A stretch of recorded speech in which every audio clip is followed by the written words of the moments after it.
Viktor Orban points out that NATO is just a name. It's actually 32 independent countries, and, well, there's a bit of a problem.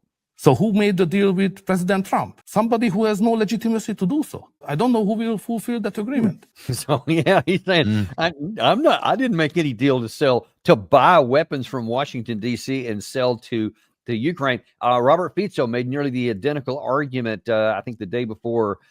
He said the same thing, and actually expressly, he said, we are not going to buy weapons and then hand them over to Ukraine. We're not going to do that. So if those two were saying that, I don't know how many other countries are going to be excited about spending their money to forward something onto Ukraine. I guess some will. What do you think of that? Well, then they're going to have to, vote among the NATO members of who wants this war more badly than the other members, and that they should pay.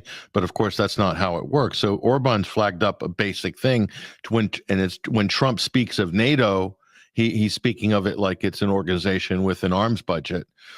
They do have budgets at Brussels, but it's the collective members' military spend that comprises the military force of NATO. So that's a legitimate question. When it's the United States picking up the tab, it's a straight transaction. It's a deal. The United States is supplying the weapons, whether it's lend-lease or they're just giving direct shipments, or in the case Trump was also floating about the piling on more debt onto Ukraine to pay for all this. I mean, there's a certain amount of debt that's probably going to be written off, but there is a significant amount of the aid and even some military aid that technically would have to, go in the liability column for Ukraine. So, but Orban, very canny politician, and he's not going to let that one go. He and the rest of the central countries, that's a real opposition bloc within the EU and NATO.